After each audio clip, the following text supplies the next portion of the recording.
Hello guys, this is Binary Guy 10 playing some Feed the Beast today, and if you remember last episode, I made some QuantumSuit leggings so I could run really fast. Today, I want to upgrade my NanoSuit helmet up to a QuantumSuit helmet, so we're going to need a NanoSuit, Lapotron crystal, a couple iridium plates, some advanced circuit, and reinforced glass.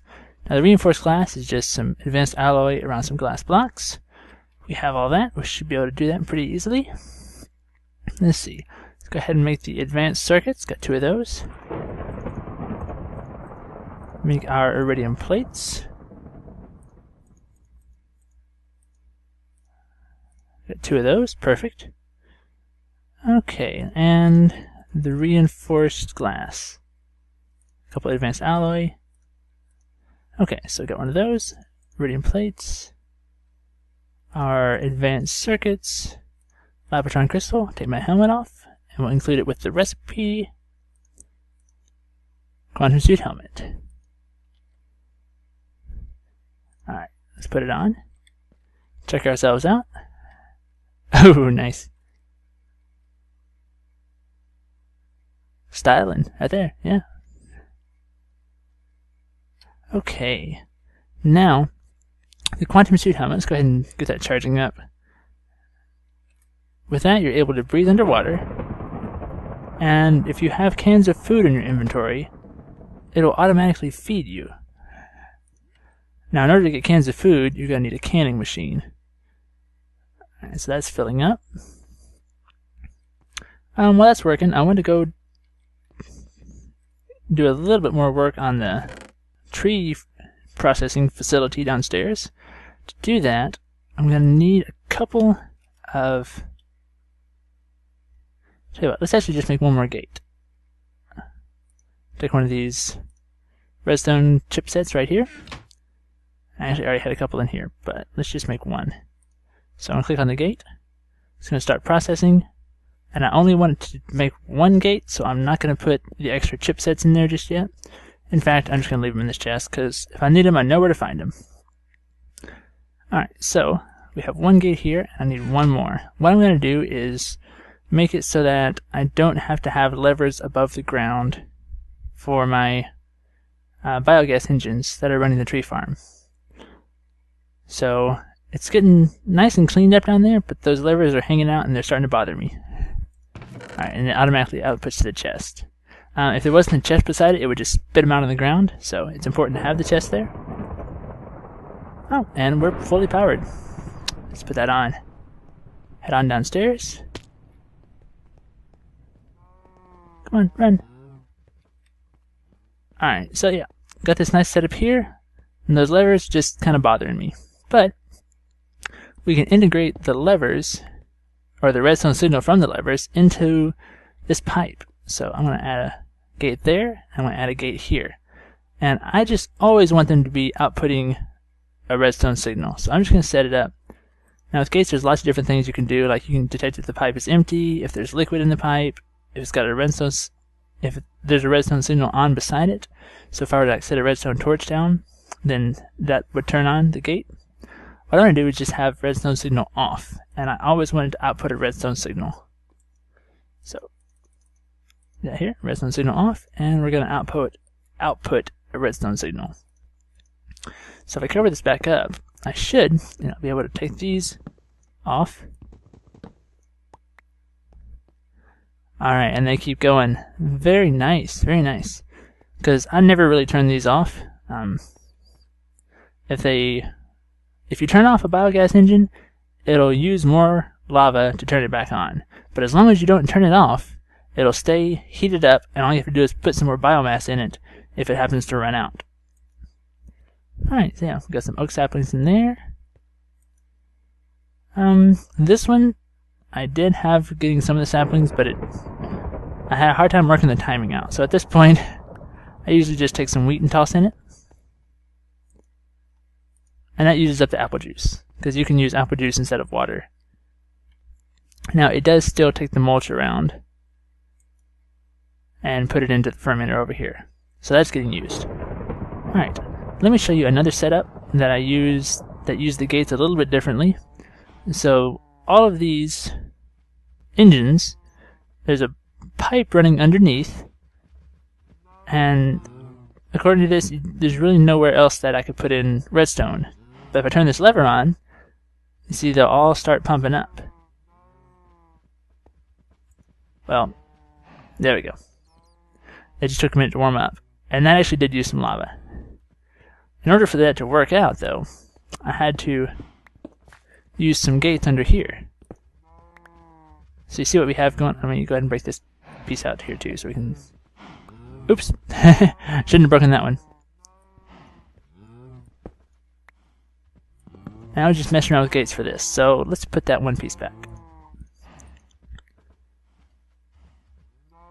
Okay.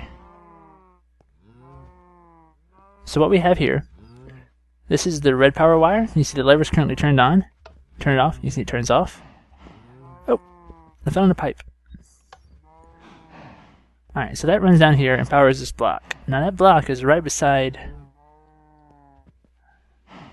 this wiring right here. And actually I want to break this out again so we can see what's going on. Alright, and let me show you what that gate is set to. Alright, so this is an iron ore gate, and it says if there's a redstone signal, we want to send out a red pipe signal.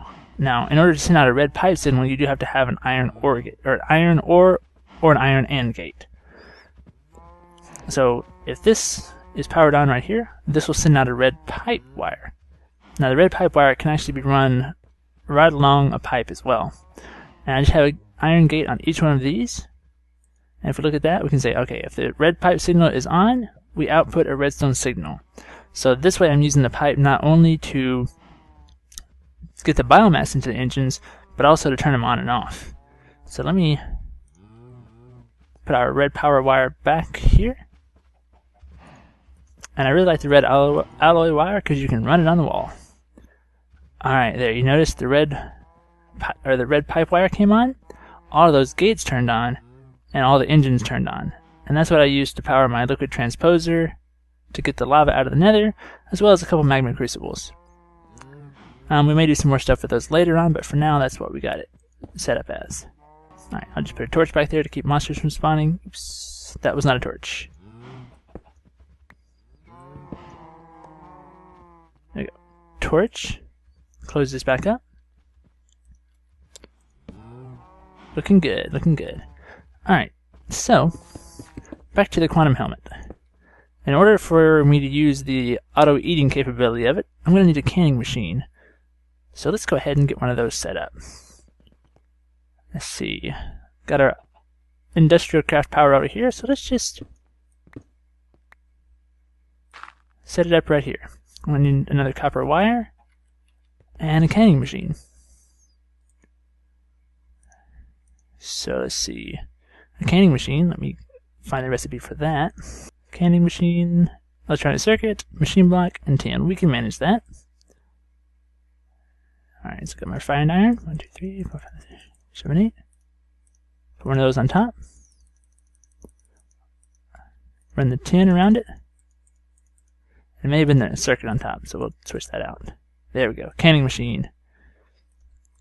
And I'll need one more piece of copper cable to wire the whole thing up. Okay, so we put my wire right here. Put my canning machine on top of that, or beside it rather. And then I can cover it back up with the stone block. Alright, so a canning machine. Alright, so it's getting power. You put in cans and food, and it makes puts the food into the can. So I believe you make cans with tin. There we go. Tin can. Let's make a few of those. Alright, there's 12. So now if let's put cans and let's put chicken. Oh, it's doing something. Something is definitely happening.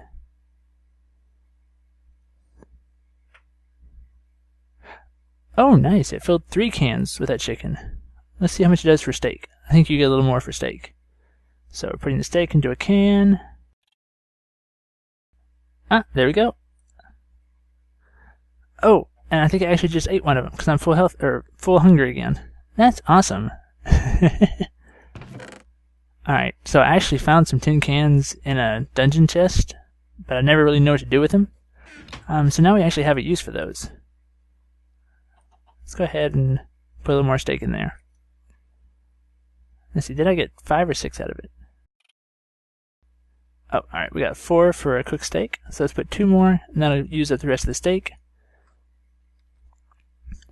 Okay, so now I don't actually have to remember to eat anymore. So that's really cool. Because I'm always having to stop and eat and forget what I was doing and all that stuff. So that's a little nuisance out of the way. Whoop.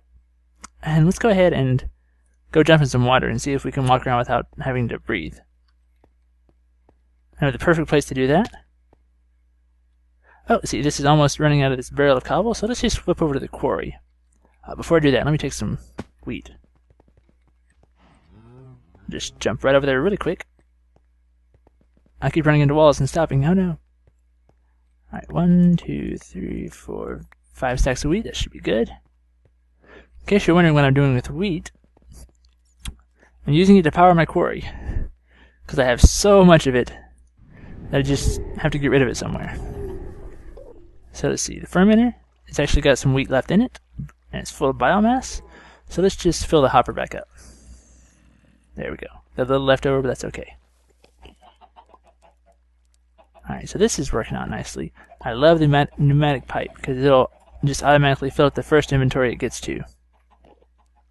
Let's see if we got any good stuff. Got another stack of iron. Pull that out. Got a stack of lead. Got some ferrous ore. Cinnabar. Ooh, we're starting to get some gold now. We're getting to the deeper levels. That's awesome. Alright, let's go breathe underwater. Spoosh. Okay, so the air bubbles are going down. I wonder if when we get all the way out, if it's going to... Oh! It actually just now refilled. Cool. Very cool. Alright, we're nearing the bottom. Down to 4, and it filled it right back up. Awesome. Now, since I'm wearing the quantum leggings, I can take off running across the bottom of the ocean. And it's on level 18 right now, so we haven't quite got to the diamond level. Alright, here's the quarry. Oh, you see, I just ate, and it put a can into my inventory down there. So I do need to have 2 spare inventory slots for this, but I think it's worth it. Alright, so this is running on 4 biogas engines, and it's really handling everything quite well. This is 20 MJ per tick. Alright, well, that is looking really cool. Let's grab some more cobble, go fill up our scrap chest. Give this a little more room to work with here. And I do have my digger's backpack on, so it is filling up before I pick up all these stacks. So if we open this up, see it's full of cobble as well. Okay, so the quantum helmet works really nice for not having to eat, not having to breathe. Alright, and we actually totally emptied it, so let's get some more cobble out of here. Eventually I'm going to set up ender chest. I'm going to need to have more of a sorting system before I do that though. So that'll be one of our really next projects coming up. Ideas for a sorting system. I like my chests through here. I'm thinking about maybe using the factorization router and putting a bunch of barrels. And you can use the router to actually sort out items into barrels without using a lot of pipe. And I think I really want to do that. And then maybe have the chest for some of the items that maybe for, you know, some of the piping that I don't need that much of. Like, I don't need a barrel full of glass fiber cable or like blast furnace brick, all that stuff. So maybe chests for the items I can categorize. Say, I don't know, Nicolite might need its own because I got a lot of that. But I don't know, maybe some of these vis shards from Thaumcraft. I just wouldn't need a whole chest full of those. So yeah, ideas for a sorting system. I probably will use some red power sorting in conjunction with the router. But yeah, give me some thoughts and ideas on that. I would like to hear what you have to say. Oh, creeper. Get away from my tree farm. Okay. Well. Oh yeah, let me toss off some of my ores. Toss the lead in here, and I'll toss the induction smelter from thermal expansion is really cool. It helps me use some of the sand I'm getting, which went into my builder or digger bag. So you put your sand in here, and put your ore in here, and it will turn 1 iron ore into 2 ingots. So it does the same thing as pulverizer furnace, but it does it all in one, and you get this rich slag out of it, which you can use sometimes to. Let me just show you real quick. So normally we get 2. Pull that out and drop a rich slag in here. Oops. Never mind. I think you have to use it with dust. I believe so. Maybe it doesn't work for iron. One of the two. Oh, let me check now. Rich slag. Okay, so you can get it from smelting all these different things. And let's see what it's used for. Alright, so if you put it together with pulverized gold, okay, yeah. So instead of getting just 2, you can get 3. Same thing for the iron, but it does have to be pulverized to use it. And that'll work for most all the dusts. So if you have a, I don't know, maybe a shiny, or if you want some electrum, some of the little more expensive things, maybe bronze, you can add in your rich slag and get some extra ingots for your dust. Alright, right now I'm just kind of saving them up. Okay, we'll toss our iron in here. And I think that's going to be a pretty cool episode. We've made our quantum helmet, got our canning machine set up, replaced the levers on the farm, so that looks good. Well, thank you all for watching. I'm trying to make the episodes for this a little bit shorter, just so they don't take. For me, it's usually easier to watch a shorter episode than a longer one, so I'm trying to just break it down into small pieces. And let me know what you think about that. And if you find them easier to watch, instead of some of the longer 25 to 30 minute episodes. And it's a little easier on me too, so. Alright, well again, thank you all for watching. I'm going to get out of here, and you all have a good one.